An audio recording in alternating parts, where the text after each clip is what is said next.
সংবিধান সংস্কার কমিশন সহ নির্বাচন, বিচার বিভাগ, দুদক, পুলিশ ও জনপ্রশাসন সংস্কার কমিশন এই ৬ সংস্কার কমিশনের প্রতিবেদন ৩১ ডিসেম্বরের মধ্যে জমা দেওয়ার কথা থাকলেও এখনো পর্যন্ত কোনো কমিশন প্রতিবেদন জমা দেয়নি।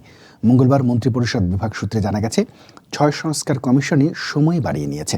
পুলিশ সংস্কার কমিশনের আবু মমতাজ সাদউদ্দিন আহমেদ জানিয়েছেন, মন্ত্রিপরিষদ বিভাগ থেকে ১৫ জানুয়ারি পর্যন্ত সময় বাড়িয়েছে তারা।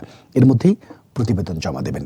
নির্বাচন সংস্কার কমিশন প্রধান বদিউল আলম মজুমদার জানিয়েছেন, ৩ জানুয়ারির মধ্যেই তাদের প্রতিবেদন জমা দেয়া হবে।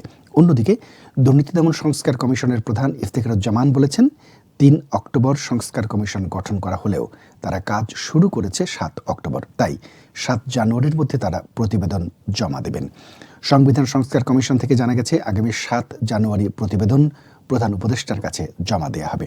এছাড়াও বিচার বিভাগ সংস্কার কমিশন এবং জনপ্রশাসন সংস্কার কমিশনের প্রতিবেদন জমা দেওয়ার সময়ও পিছিয়েছে।